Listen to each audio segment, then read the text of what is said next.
Hello everyone. Last दो lecture में हम लोगों ने SN2 रिएक्शंस के बारे में पढ़ा था।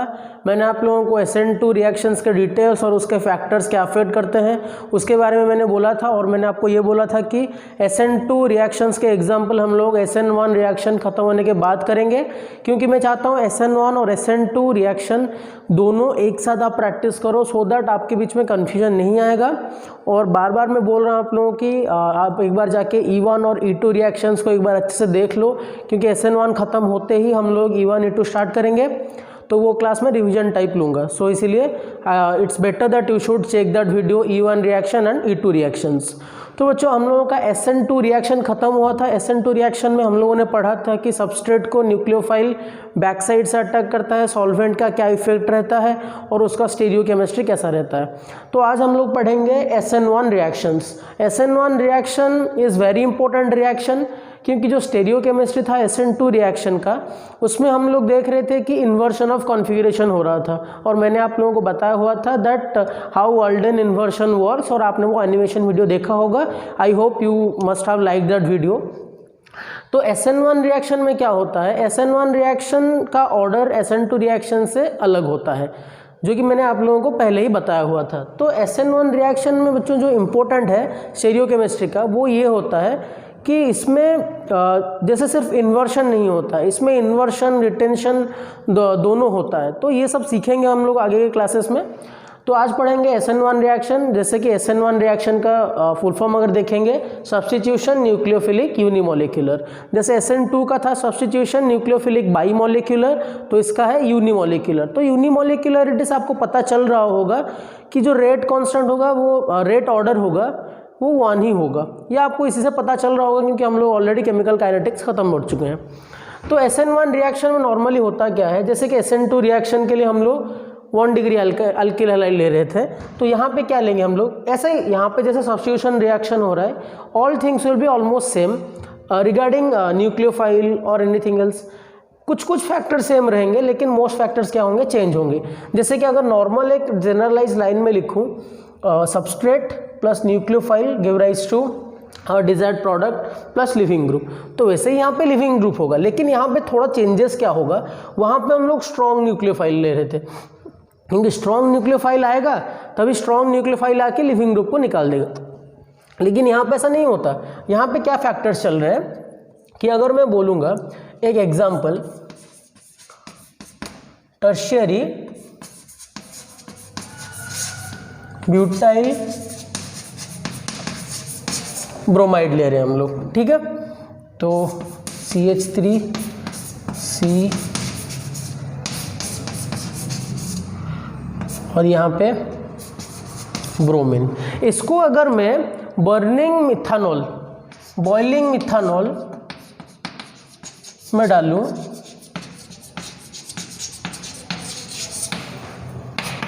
और आप लोगों को बच्चों मैंने बताया हुआ था कि जैसे E1 रिएक्शन में SN1 कैसे प्रोड्यूस कर रहा है, तो कोई भी अगर प्रोडक्ट है मेरे पास, तो उसमें क्या हो सकता है, SN1 E1 दो रिएक्शन हो सकते हैं। वो टेम्परेचर के ऊपर डिपेंड करता है।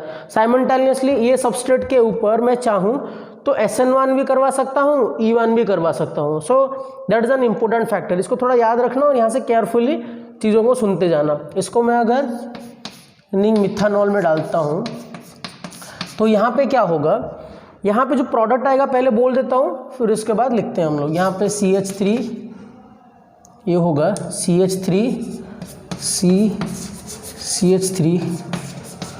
CH3 और यहाँ पे OCH3 प्लस HBr होगा, ठीक है। तो यहाँ पे SN1 रिएक्शन कैसे होगा, क्या फॉरवर्ड होगा, ये होगा उसका रिएक्शन। तो आप लोगों को यहाँ पे दिख रहा होगा कि यहाँ पे CH3OH था, तो यहाँ पे CH3O माइनस आके क्यों अटैच हुआ बच्चों, CH3OH यहाँ पे वीक न्यूक्लियोफाइल है, आपको पता है CH3OH is a weak nucleophile. और यहाँ पे इस पर्टिकुलर रिएक्शन में CH3OH is acting as solvent. यहाँ पे ये वीक न्यूक्लियोफाइल है एंड ये also this is acting as solvent. तो सॉल्वेंट खुद अगर न्यूक्लियोफाइल की तरह काम करे, सॉल्वेंट अगर खुद न्यूक्लियोफाइल की तरह काम करे इस रिएक्शन में, तो इस टाइप के रिएक्शन नॉर्मली SN1 रिएक्शन को जहाँ पे हम लोग जो सॉल्वेंट लेते हैं ना, सॉल्वेंट ही न्यूक्लियोफाइल की तरह काम करता है। तो वो सॉल्वेंट जब न्यूक्लियोफाइल की तरह काम करेगा उसको हम लोग बोलते हैं सॉल्वोलिसिस। इस रिएक्शन को हम लोग क्या बोल रहे हैं? सॉल्वोलिसिस। सॉल्वो यानी कि सॉल्वेंट और लिसिस मतलब क्लीवेज और ब्रेक डाउन होना, ठीक है। तो इस टाइप के रिएक्शन को हम लोग क्या बोल रहे हैं? सॉल्वोलिसिस। आई होप ये आपको क्लियर हो रहा होगा अभी। यहाँ पे CH3OH एक वीक न्यूक्लियोफाइल है और खुद एक सॉल्वेंट है, और ये सॉल्वेंट इस रिएक्शन में न्यूक्लियोफाइल की तरह काम कर रहा है। तो यहाँ पे क्या होगा? इस टाइप के रिएक्शन को हम लोग बोलते हैं सॉल्वोलिसिस रिएक्शन, और ये SN1 ही है। तो यहाँ पे देखो, अगर ये ग्रुप को हम लोग देखेंगे, दिस सबस्ट्रेट ग्रुप, यहाँ पे ये 3 डिग्री है, ये कार्बन क्या है? 3 डिग्री है, 1 2 3 डिग्री है, और यहाँ पे ये वीक न्यूक्लियोफाइल है। तो दोनों के केस में कोई भी SN2 का काम है ही नहीं, क्योंकि हम लोगों को पता है 3 डिग्री कार्बन जहाँ पे होगा, वो 3 डिग्री एल्किल हैलाइड जहाँ पे है, वहाँ पे SN2 होगा ही नहीं, मैंने आप लोगों को बोला था लास्ट लेक्चर में। और यहाँ पे ये क्या है? वीक न्यूक्लियोफाइल है। सो कोई भी केस फेवर नहीं कर रहा है SN2 को, क्योंकि यहाँ पे बल्कीनेस बढ़ गया होगा, तो यहाँ पे यहाँ पे न्यूक्लियोफाइल अटैक करेगा ही नहीं। और यहाँ पे SN1 में बच्चों याद रखना, SN1 is a multi step reaction. SN1 क्या है? SN1 is a multi step reaction mechanism. जैसे SN2 क्या था? सिंगल स्टेप मैकेनिज्म, एक ट्रांजिशन स्टेट के थ्रू डायरेक्ट प्रोडक्ट मिल रहा था, लेकिन यहाँ पे SN1 क्या होगा? SN1 is a multi step reaction. तो इस रिएक्शन में क्या होता है, चलो देखते हैं।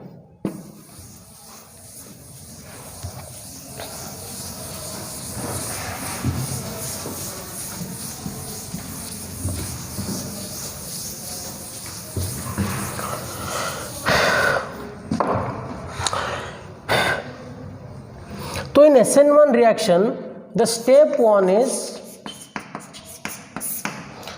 One is ionisation of the substrate. यहाँ पे जो मेरे पास सबस्ट्रेट है CH3 CH3 यहाँ पे ब्रोमीन, ये क्या होगा? ये आयोनाइज होगा।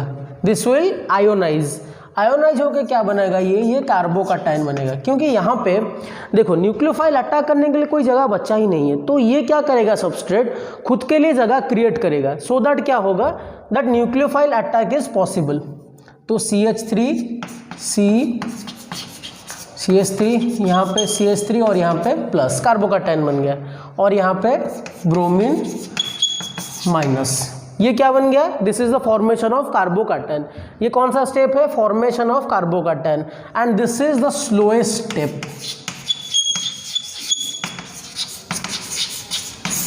This is the slowest step. The ionisation of the substrate is the slowest step. यहाँ पे क्या होगा? इसके बाद स्टेप 2 में यहाँ पे कार्बोकैटायन है CH3 यहाँ पे CH3 यहाँ पे प्लस, और अभी ये क्या करेगा? देखो ये सेंटर बहुत ही हाईली इलेक्ट्रोफिलिक है, क्योंकि यहाँ पे ये प्लस है और यहाँ पे 3 डिग्री कार्बोकैटायन। आपको पता है कि 3 degree carbocation is very stable, और इसके ऊपर इलेक्ट्रोफिलिक सेंटर हो रहा है। तो यहाँ पे जो CH3OH होगा, CH3OH will attack this centre. तो यहाँ पे अच्छा बताओ, CH3OH एक न्यूट्रल न्यूक्लियोफाइल है, और मैंने आप लोगों को SN2 के पहले क्लास में बताया था कि न्यूट्रल न्यूक्लियोफाइल अगर होगा तो यहाँ पे जब प्रोडक्ट बनेगा, प्रोडक्ट वो डीप्रोटोनेशन के बाद बनेगा। तो स्टेप 2 में क्या होगा? यहाँ पे CH3 यहाँ पे CH3 ये अटैच हो गया इसके साथ। तो ये कैसे O अटैच होगा? इस O क्योंकि इसको इलेक्ट्रॉन दे दिया, तो यहाँ पे O, यहाँ पे CH3, यहाँ पे H, O के ऊपर एक लोन पेयर, और ये लोन पेयर है O के ऊपर, ये लोन पेयर एक दे दिया इसको, तो ये इसके साथ अटैच हो गया, OCH3 अटैच हुआ और H, तो O के पास एक न्यूक्लियोफाइल बचा, और इसके ऊपर क्या चार्ज आ जाएगा? प्लस चार्ज आ जाएगा O के ऊपर। तो बच्चों ये जो प्रोडक्ट है, अभी इसके बाद यहाँ पे फाइनल प्रोडक्ट निकालने के लिए क्या करना होगा? इसका डीप्रोटोनेशन करना होगा। तो स्टेप 3 में क्या होगा? डीप्रोटोनेशन होगा। डीप्रोटोनेशन कैसे होगा? CH3 यहाँ पे CH3 यहाँ पे CH3, फिर इसके बाद O यहाँ पे प्लस है, इसके ऊपर न्यूक्लियोफाइल, यहाँ पर सॉरी लोन पेयर CH3H है। यहाँ पे ये क्या करेगा, जब CH3OH है वो भी तो बेस है, CH3OH इज अ बेस, तो CH3OH यहाँ से H+ को निकालेगा। जब ये H+ निकालेगा ये अपना इलेक्ट्रॉन यहाँ पे दे देगा। जब H+ को निकालेगा वो जाएगा कैसे, अपना इलेक्ट्रॉन देख के जाएगा। तो फाइनली ये क्या बनेगा, ये जो पार्ट है ये क्या बन जाएगा, CH3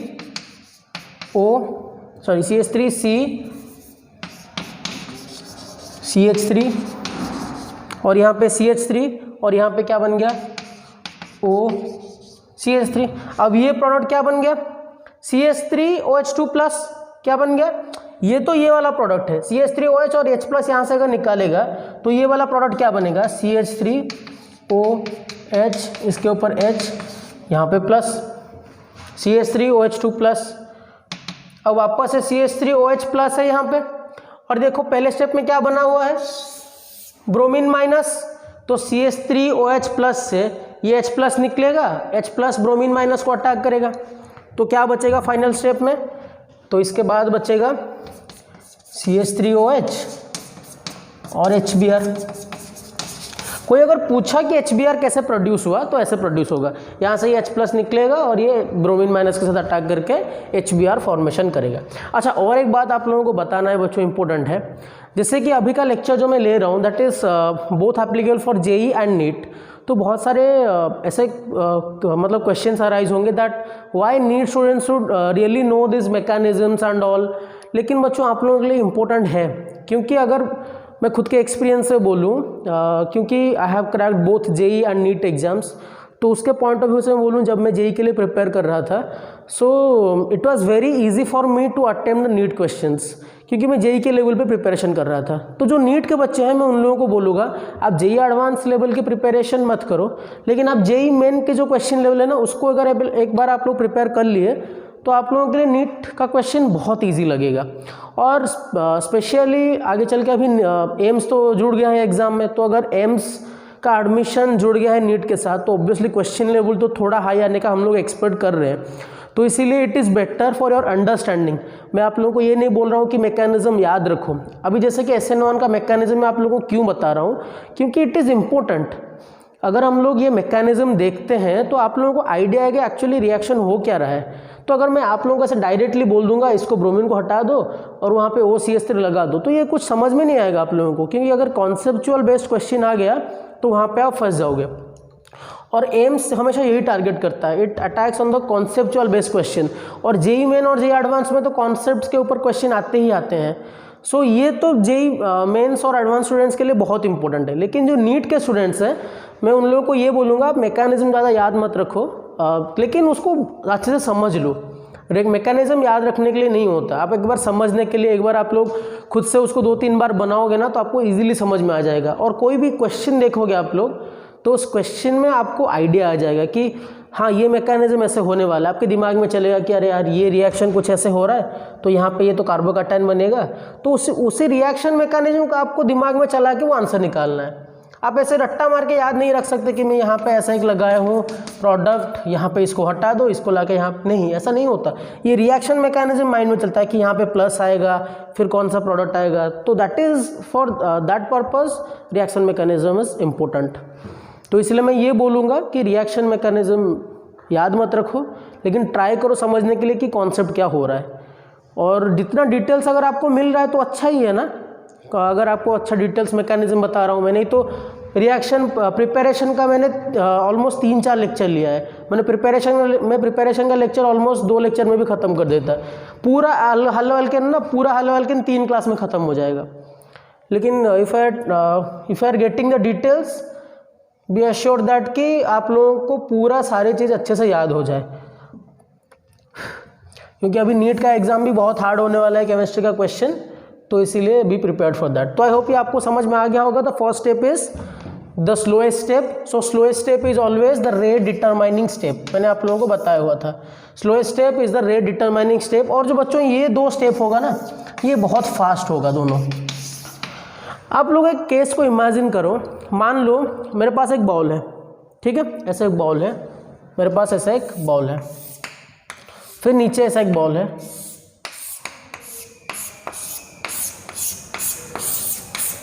और मैंने यहाँ पे सैंड रखा हुआ है, सैंड, ठीक है। अब इसको ऐसे कर देते हैं,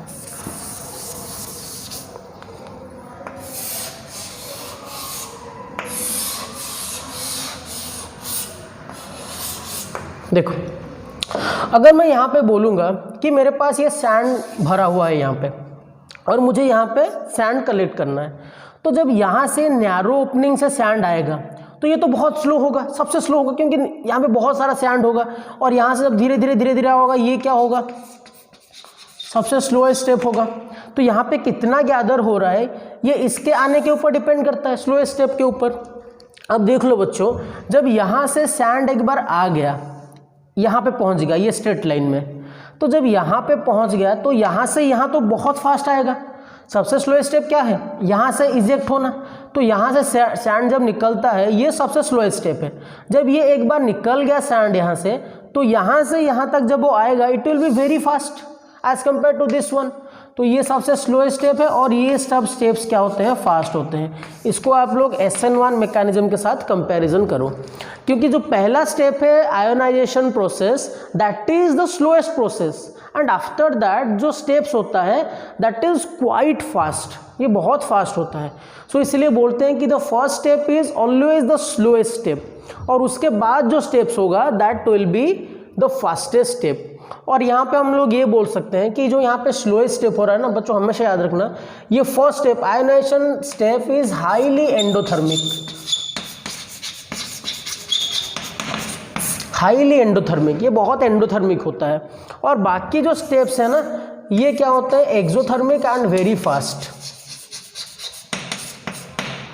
एक्सोथर्मिक एंड वेरी फास्ट। तो फर्स्ट स्टेप होता है that is endothermic and the rest steps are exothermic.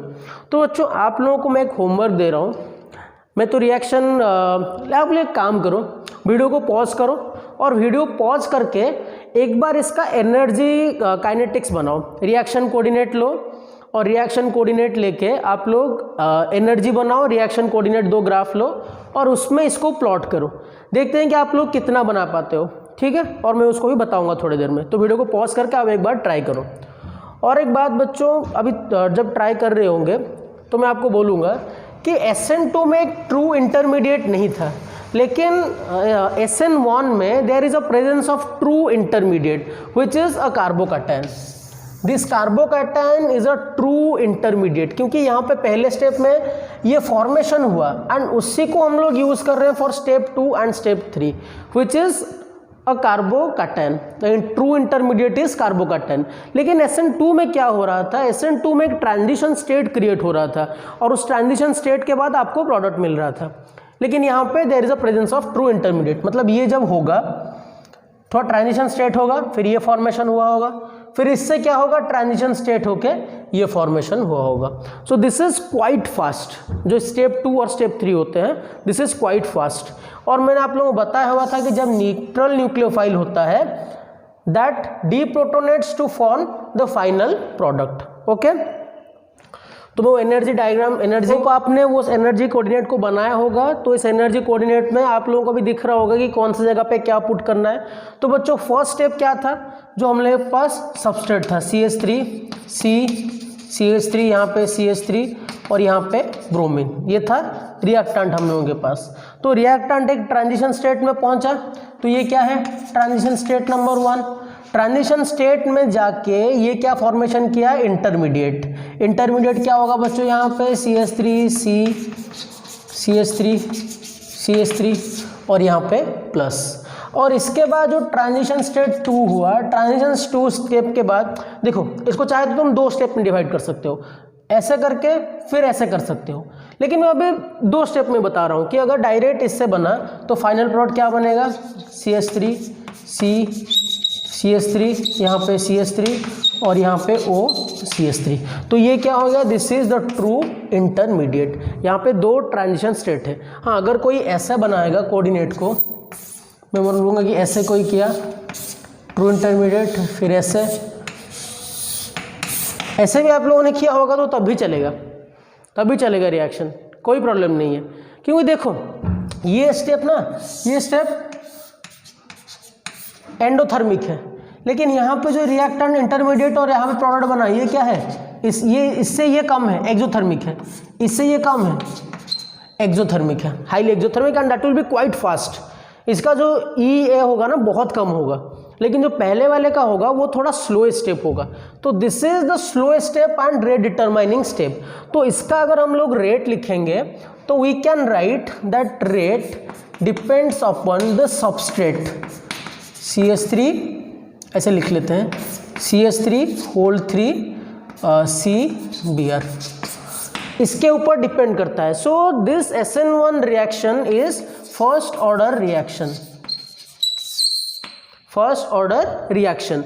और यहाँ पे ये हमेशा याद रखना, SN1 doesn't depend upon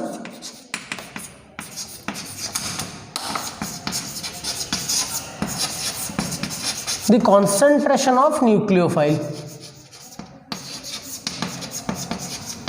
the concentration of nucleophile. हाँ बच्चों, ये रिएक्शन कोऑर्डिनेट एनर्जी डायग्राम किन लोगों का सही हुआ है प्लीज़ मुझे कमेंट सेक्शन में बताओ। मैं जानना चाहता हूँ कि कितने लोगों का ये कोऑर्डिनेट डायग्राम सही आया है। जिन लोगों का सही आया होगा please let me know in the comment section by writing yes this is my answer is correct. Okay, so this doesn't depend upon the concentration of nucleophile. बाकी ये किसके ऊपर डिपेंड करता है, सबस्ट्रेट के ऊपर डिपेंड करता है। और मैंने आप लोगों को क्या क्या बोला, सॉल्वोलिसिस बोला, और मैंने आप लोगों को इसका रिएक्शन कोऑर्डिनेट बताया, और कैसे ये फॉर्मेशन हो रहा है ये बताया मैंने आप लोगों को।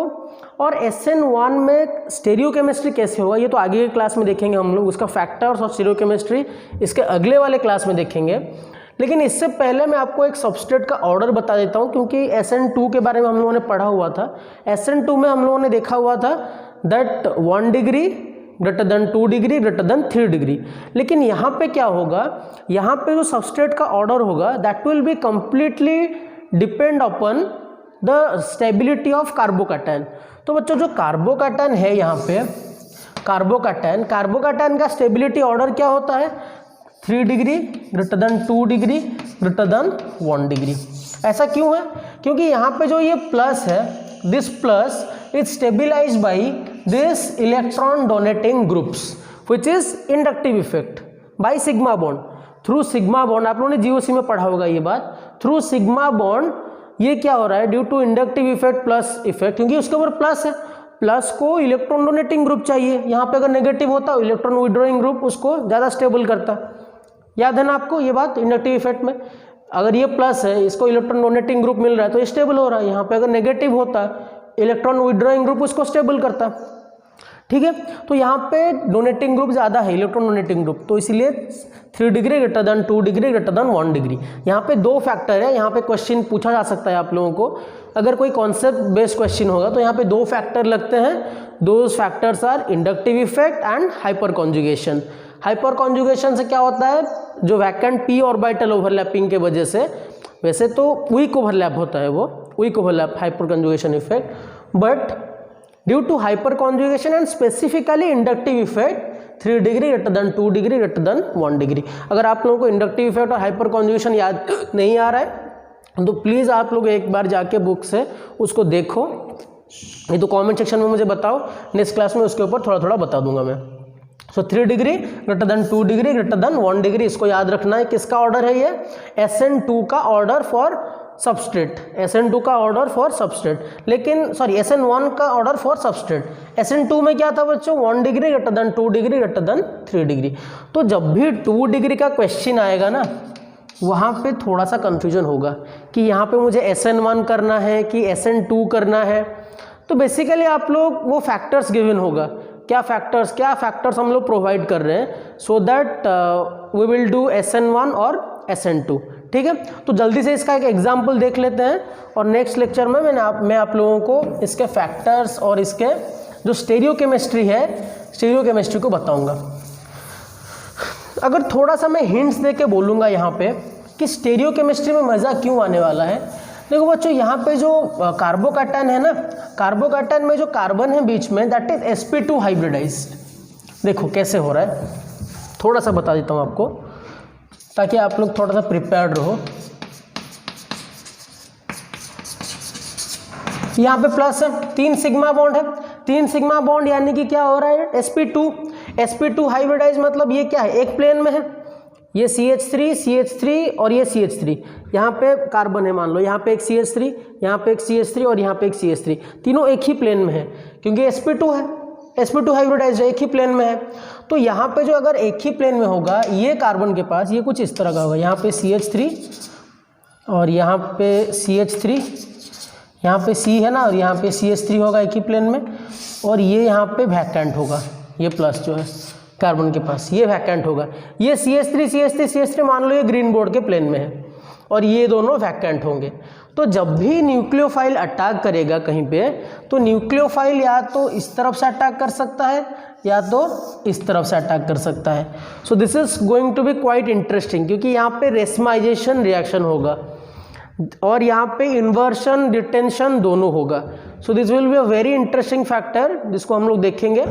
तो अभी आप लोग एक क्वेश्चन खुद से मैकेनिज्म बना के ट्राई करो, एंड द क्वेश्चन इज, तो this is the question that सॉल्फाइड what is the solvolysis of 1 methyl cyclohexanol. क्या है ये product, 1 methyl cyclohexane in methanol. ठीक है, तो वो जो कैसे करना है इसका मैकेनिज्म थोड़ा सोचते हैं। देखो वो तो सबसे पहले क्या होगा, सबसे पहले आयोडीन ग्रुप है, आयोडाइड ग्रुप, ये लीव होगा ताकि कार्बोकैटायन बने। क्योंकि देखो यहाँ पे जो ग्रुप है कार्बन, दिस इज 3 डिग्री, तो ऑब्वियसली क्या होगा, 3 डिग्री है तो SN1 प्रोड्यूस होगा। तो SN1 का मैकेनिज्म जल्दी से इसको बनाते हैं।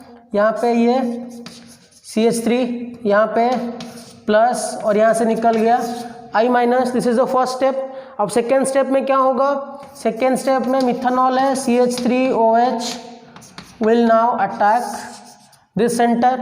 अब इस सेंटर को अगर इसने अटैक किया तो क्या करेगा यहाँ पे। बच्चों मैं जब भी ये बना रहा हूँ तो आप लोग वीडियो को पॉज करके खुद से एक बार ट्राई करो, फिर चेक करो, so that you will know कि आपका मिस्टेक कहाँ पे हो रहा है। तो ये लोन पेयर इसको जब अटैक करेगा तो यहाँ पे अटैच हो जाएगा, यहाँ पे O, यहाँ पे CH3 हो गया, यहाँ पे H और ये प्लस चला गया, ऑक्सीजन के ऊपर एक लोन पेयर है और यहाँ पे प्लस। तो अभी ये न्यूट्रल था CH3OH, तो यहाँ पे क्या होगा, डीप्रोटोनेशन होगा, तो वापस से CH3OH इसको निकाल के भागेगा और ये H अपना इलेक्ट्रॉन यहाँ पे देगा। तो फाइनल प्रोडक्ट क्या बनेगा यहाँ पे, सॉरी ये S है, ये प्रोडक्ट यहाँ पे CH3 जुड़ा हुआ है और यहाँ पे ये न्यूट्रल हो गया, ये पार्ट चला गया, तो क्या बनेगा OCH3, इस पार्ट पे OCH3। So this is the final product और वहां पे CH3OH2 प्लस बना होगा।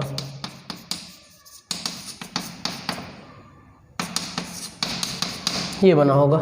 So this is the solvolysis of 1 methyl cyclohexane. और बच्चों आई होप ये आपको समझ में आ गया होगा। यहाँ से मैंने आयोडीन निकाला, कार्बोकैटायन बना, अब CH3OH फिर से कार्बोकैटायन को अटैक किया, तो जब ये अटैच हो गया यहाँ पे डीप्रोटोनेशन होगा क्योंकि न्यूट्रल न्यूक्लियोफाइल है, और जब यहाँ पे डीप्रोटोनेशन हुआ तो फाइनली क्या बन गया, CH3OCH3। तो ये दिस इज़ वेरी सिंपल। और एक बात आप लोगों को बताना था, जैसे कि बच्चों अगर हम लोग बोलेंगे कार्बोकैटायन प्रोड्यूस कर रहे हैं हम लोग, अगर मेरे पास एलाइलिक ब्रोमाइड है, 1 2 3 4 1 2 3 CHC,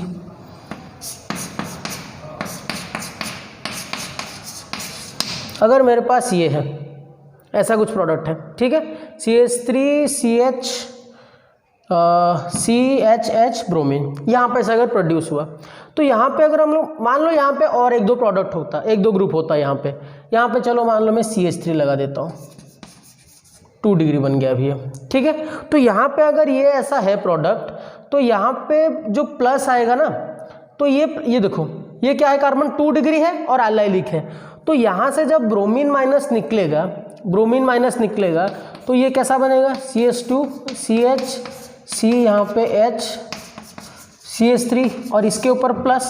अब देखो ये जो प्लस है ना, दिस इज रेजोनेंस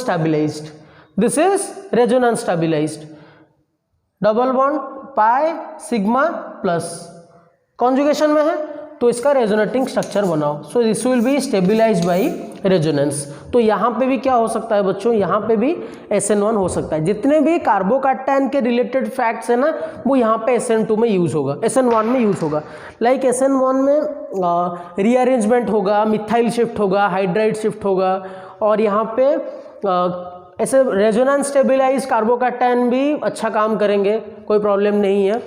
लेकिन बेंजाइल जैसे कि ग्रुप होता है डायरेक्ट, विनाइल ग्रुप पे नहीं होगा। डायरेक्ट सी, देखो C double bond C sp3 यहाँ पे काम कर सकता है अच्छा। लेकिन मैं बोलूँगा C डबल बॉन्ड C के साथ अगर जुड़ा हुआ है X ग्रुप, ऐसे C डबल बॉन्ड C के साथ X ग्रुप जुड़ा हुआ है, ये अगर यहाँ से निकला तो यहाँ पे अगर प्लस आया तो ये फैक्टर ज़्यादा काम नहीं करता SN1 के लिए। ये क्या है मैं डिटेल्स में नेक्स्ट क्लास में बताऊंगा, और इसका SN1 का मैं स्टीरियोकेमिस्ट्री डिटेल्स में पढ़ाऊंगा। तो तब तक आपके पास जो बुक है उसको एक बार आप लोग देखो। तो मैंने जैसे आप लोगों को बोला था कि it is very important for you to cover NCERT and your state board books.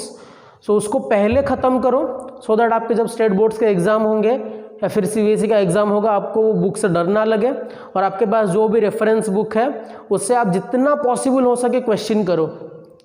बच्चों ऐसा अगर सोचोगे कि हाँ मैं दिन में 10 क्वेश्चन कर रहा हूँ, 15 क्वेश्चन कर रहा हूँ, दैट इज़ नॉट इम्पोर्टेंट। आप दिन में कितना क्वेश्चन प्रैक्टिस करो, क्योंकि उससे ही कॉन्सेप्ट बिल्ड होगा। आप 10-15 क्वेश्चन की बात करो यार, मैं खुद जब प्रिपरेशन कर रहा था, मैं दिन में हर मतलब सब्जेक्ट का 100 क्वेश्चन प्रैक्टिस कर रहा था मिनिमम। क्योंकि आप जितना पढ़ो ना पढ़ो, लेकिन क्वेश्चन करना is most important. So I hope कि आप क्वेश्चन प्रैक्टिस कर रहे होंगे, और इसको आपको नोट डाउन करके रखो। और ये एलाइलिक फैक्टर मैं बताऊंगा फिर से नेक्स्ट क्लास में, लेकिन आपको समझ में आ गया होगा, रेजोनेंस स्टेबिलाइज्ड है, ज़्यादा कोई इशू की बात नहीं है यहाँ पे। तो नेक्स्ट क्लास में फैक्टर्स पढ़ेंगे और इसका स्टीरियोकेमिस्ट्री पढ़ेंगे। तो तब तक इसका नोट्स बनाओ, क्वेश्चन प्रैक्टिस करो, और have a very nice day and thank you.